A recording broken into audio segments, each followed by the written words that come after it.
اعوذ باللہ من الشیطان الرجیم بسم اللہ الرحمن الرحیم۔ ناظرین و سامعین السلام علیکم۔ امید ہے آپ خیریت سے ہوں گے اور ہمارے ویڈیوز سے استفادہ کر رہے ہوں گے۔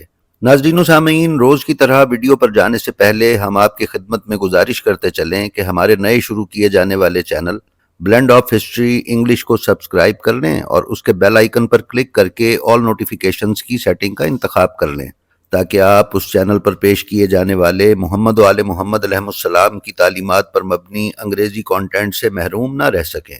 ناظرین معظم، نواب سراج الدولہ کو کون نہیں جانتا؟ نواب صاحب کی انگریزوں کے ساتھ لڑی جانے والی جنگ پلاسی کورس کی کتابوں کا حصہ ہے۔ نواب صاحب نے بنگال میں قائم اپنی ریاست میں شیعت پھیلانے میں جو خدمات انجام دیں وہ کسی سے ڈھکی چھپی نہیں ہیں۔ متحدہ ہندوستان کے جس میں پاکستان اور بنگلہ دیش بھی شامل تھا، سب سے بڑا امام بارگاہ نواب صاحب نے ہی مرشد آباد میں بنوایا، جسے نظامت امام بارگاہ کہا جاتا ہے۔ انشاءاللہ تعالی ہم جلد ہی نظامت امام بارگاہ پر معلومات آپ کو ایک ویڈیو کے ذریعے فراہم کریں گے۔ ناظرین، نواب سراج الدولہ پکے اور کٹر شیعہ تھے۔ عزاداری کے انعقاد اور مجالس عزا برپا کرنے کے سلسلے میں نواب صاحب سے بہت سے واقعات منسوب ہیں۔ اسی طرح کے واقعات میں سے ایک واقعہ لے کر ہم آج آپ کی خدمت میں حاضر ہوئے ہیں۔ آپ سے گزارش ہے کہ یہ ویڈیو آخر تک دیکھیے گا تاکہ آپ کی معرفت میں اضافہ اور روحانی تسکین کا باعث بن سکے۔ تو آئیے چلتے ہیں اپنی آج کی ویڈیو پر۔ ناظرین معظم، نواب سراج الدولہ کے زمانے میں ایک سید زادے نے کسی عالم سے سنا کہ جو کوئی مرنے کے بعد کربلا کی زمین میں دفن ہو جائے تو اس کی قبر میں منکر نکیر نہیں آتے۔ وہ سید زادہ خود سے کہنے لگا کہ میں گناہ گار قبر کی اس تنہائی اور منکر نکیر کی دہشت کو کیسے برداشت کر سکوں گا۔ وہ اس پر سوچتا رہا اور بالآخر ایک فیصلے پر پہنچا۔ پھر اپنی ماں سے کہنے لگا کہ اے میری ماں، میں اب کربلا کو جاتا ہوں اور تا عمر وہیں رہوں گا تاکہ جب میں مروں تو زمین کربلا میں دفن ہو جاؤں۔ میں وہاں پر ہوں گا تو لوگ مجھے خود ہی زمین کربلا میں دفن کر دیں گے، لہٰذا میں عذاب قبر اور نکیرین کے سوال و جواب سے محفوظ رہوں گا۔ ماں نے یہ سنا تو وہ بہت روئی پیٹی اور اس سے التجا کی کہ اس بڑھاپے میں اسے چھوڑ کر مت جائے، لیکن وہ یہ ارادہ کر چکا تھا، لہٰذا اس نے اپنا رخت سفر باندھا اور کربلا کی طرف چل پڑا۔ ناظرین، بیان کیا جاتا ہے کہ جس دن یہ منازل طے کرتا ہوا کربلا پہنچا، اسی دن امام حسین علیہ السلام نے عالم رویا یعنی خواب میں حرم کے خادم اعلیٰ کو حکم دیا کہ میرا ایک مہمان بنگال سے چل کر آ رہا ہے جو میری نسل سے ہے، اور اس کا نام یہ ہے، اور یہ فلاں وقت فلاں دروازے سے روضے کے اندر داخل ہوگا۔ جب یہ حرم میں داخل ہو تو تم اس کا استقبال کرو اور اس کی رہائش اور اچھے کھانے کا بندوبست کرو۔ پھر جب رات ہو جائے تو میرا حرم خالی کروا دینا اور شمعدان روشن کر کے اس کو میرے حرم میں تنہا چھوڑ کر چلے جانا اور اسے کہنا کہ وہ حرم سے باہر نہ نکلے۔ ناظرین، خادم حرم نے امام حسین علیہ السلام کے حکم کے مطابق جو وقت اور جو دروازہ امام نے بتایا تھا اسی وقت اور اسی دروازے سے اس کا استقبال کیا اور امام کے حکم کے مطابق اس کے آرام اور کھانے وغیرہ کا اچھا انتظام کر دیا۔ پھر جب رات کا وقت ہوا تو خادم نے امام کے حکم پر کہ جب روضے میں روشنی کا انتظام کر دیا گیا تو اسے ساتھ لیا اور داخل حرم کر کے باقی تمام لوگوں کو حرم سے جانے کا کہا۔ جب حرم خالی ہو گیا تو اس نے بنگال سے آئے اس سید زادے کو کہا کہ اب میں چلتا ہوں، لیکن تم حرم مبارک سے باہر مت آنا۔ ناظرین، یہ تب کا واقعہ ہے کہ جب کربلا میں بجلی نہیں تھی۔ حرم کے فانوسوں میں موم بتیاں جلائی جاتی تھیں جس سے کچھ روشنی حرم مبارک میں ہو جاتی تھی۔ یہ سید زادہ اس تھوڑی سی روشنی میں کچھ گھبرا بھی رہا تھا اور روضے کی ہیبت کی وجہ سے کچھ خوف زدہ بھی تھا۔ ابھی کچھ ہی دیر گزری تھی کہ اسے کچھ آہٹ سنائی دی۔ اس نے اس آہٹ کی طرف توجہ کی تو کیا دیکھا کہ مولا کے حرم کی دیواروں سے اونٹ اس طرح اتر رہے ہیں کہ جیسے دیوار پر کیڑے مکوڑے یا حشرات الارض چڑھتے یا اترتے ہیں۔ उसने ये भी देखा कि हर उतरने वाले ऊंट पर दो दो संदूक लदे हुए हैं। फिर उसने कुछ लोगों को देखा जिन्होंने आगे बढ़कर वो संदूक उतारे और फिर वो ऊंट वापस चले गए, और उसी तरह ऊंटों की एक और कसीर तादाद इमाम के हरम की दीवारों से दोबारा नीचे उतरने लगी। उन पर भी संदूक लदे हुए थे। कुछ और लोगों ने वो संदूक भी उतारे और फिर वो ऊंट और लोग चले गए। ये सैयदजादा कहता है कि ये मंजर देखकर मैं डरते डरते आगे बढ़ा कि देखूं कि उन संदूकों में क्या है। फिर वो बयान करता है कि उसने जो भी संदूक खोला उसमें एक लाश बंद थी। वो कहता है कि मैं सोचने लगा कि ये अच्छे लोग हैं कि अपनी मैयतों को यहाँ छोड़कर चले गए हैं। ना इन मैयतों का कोई वाली है ना कोई वारिस। इन्हें यहाँ से कौन लेकर जाएगा और कौन उन्हें दफनाएगा और कौन उनकी कब्रें बनाएगा। यही सोचता सोचता वो इमाम हुसैन अलैहिस्सलाम की ज़रीह अक़दस के करीब आ गया और सरकार की तुरबत अतहर के सर की जानिब आकर बैठ गया।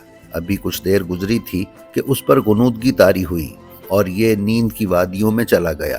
ख्वाब में उसे इमाम हुसैन अलैहिस्सलाम की ज़ियारत हुई। सरकार ने उसे मुखातिब करके फरमाया, बेटा देख लिया, हमने कानून तोड़कर तुम्हें ये नज़ारा दिखाया है।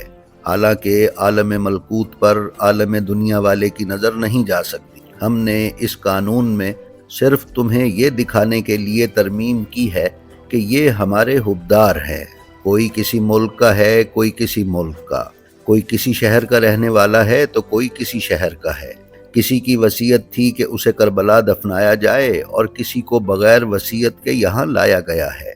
हमारे मोमिनीन के लिए अल्लाह ने फरिश्तों की एक जमात मुकर्रर की है जिसका नाम नक्काला है। कुदरत की तरफ से उनको सिर्फ यही फ़र्ज अता किया गया है कि हमारा हुब्दार चाहे किसी कुफ्र कदे में ही क्यों ना मर जाए, हम उसे करबला बुलवा लेते हैं। तुम्हारी माँ बेचारी वहाँ बंगाल में परेशान है, वो रो रही है, लिहाजा तुम वापस चले जाओ। जब तुम इस दुनिया से रुखसत करोगे तो हम तुम्हें भी इसी तरह यहीं मंगवा लेंगे। और हाँ देखो, बंगाल जाना और सिराजुद्दौला के दरबार में जाकर उसे हमारा सलाम कहना और उसे कहना कि हमने ये हुक्म दिया है कि फ़लाँ जागीर तुम्हें दे दी जाए।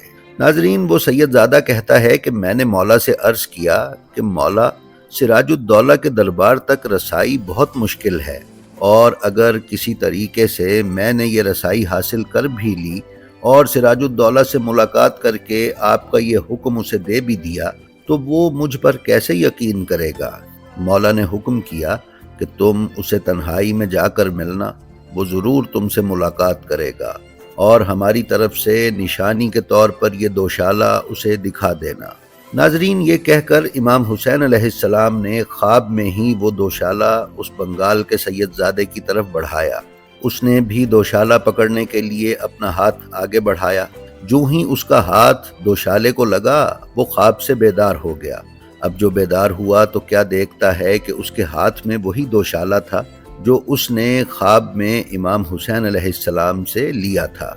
ये देखकर उस सैयदजादे को अपने ख्वाब की सदाकत पर यकीन हो गया और उसने करबला से बंगाल का रख्ते सफ़र बांध लिया।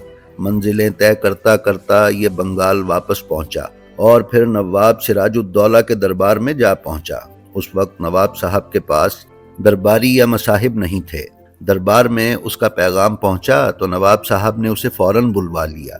सैयदजादे ने अपना तारुफ नवाब साहब को करवाया और सफ़र की रूदाद और इमाम हुसैन अलैहिस्सलाम के हरम में पेश आने वाला सारा वाक़या हरफ बहरफ सुनाया।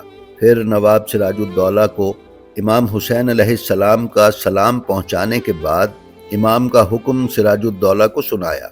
नवाब सिराजुद्दौला ने यह सुना तो उन्होंने कहा कि इमाम हुसैन अलैहिस्सलाम के हुक्म पर मेरी पूरी रियासत उनकी जूतियों पर निछावर कर सकता हूँ, लेकिन तुमने जो ये ख्वाब मुझे सुनाया है उसकी कोई दलील या निशानी मुझे दो ताकि मुझे उसकी सदाकत पर यकीन आ सके। इस पर उस सैयदजादे ने इमाम हुसैन अलैहिस्सलाम का अता करदा वो दोशाला नवाब सिराजुद्दौला को पेश किया। नवाब साहब ने ये दोशाला देखा तो उन्होंने अपने दरबानों से कहा कि जब तक मैं वापस ना आ जाऊं ये सैयदजादा तुम्हारी निगरानी में रहेगा, और देखो इस सैयदजादे के साथ कोई ज़्यादती नहीं होनी चाहिए। हत्ता कि कोई इसके साथ ऊंची आवाज से बात भी नहीं करेगा। ये कहकर नवाब सिराजुद्दौला दरबार से निकले तो उनके वजीर भी उनके हमराह हो गए। वजीरों ने कहा, नवाब साहब, अभी तो आप इस सैयदजादे के हाथ चूम रहे थे और अभी आप उसको तलवार बरदार दरबानों की निगरानी में देकर आ गए हैं। ये क्या माजरा है? नवाब साहब ने फरमाया, वो इसलिए कि ये दोशाला मैंने अपनी बहन की मैयत पर डाला था, जिसे मैंने यहीं बंगाल में दफनाया। तो मैं यही तस्दीक करना चाहता हूँ कि मेरी बहन की मैयत कहाँ है और क्या ये शख्स वाकई ही मकबूल बारगाह है या कोई कफन चोर है। फिर नवाब साहब कब्रिस्तान पहुँचे और बहन की कब्र कुशाई का हुक्म दिया। जब नवाब सिराजुद्दौला की बहन की कब्र खोली गई तो देखा कि कब्र के अंदर एक दुश्मन अहले बैत की लाश थी।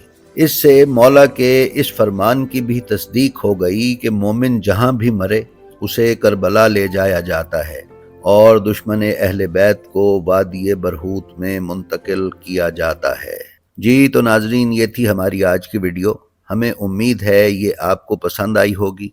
हमारी आपसे गुजारिश है कि हमारा जो वीडियो आपको पसंद आए उसका लिंक अपने हल्काए अहबाब में शेयर करना ना भूलें, ताकि उलूम मोहम्मद व आले मोहम्मद अलैहिस्सलाम की नशर व अशाअत में आपकी हिस्सेदारी बरकरार रहे।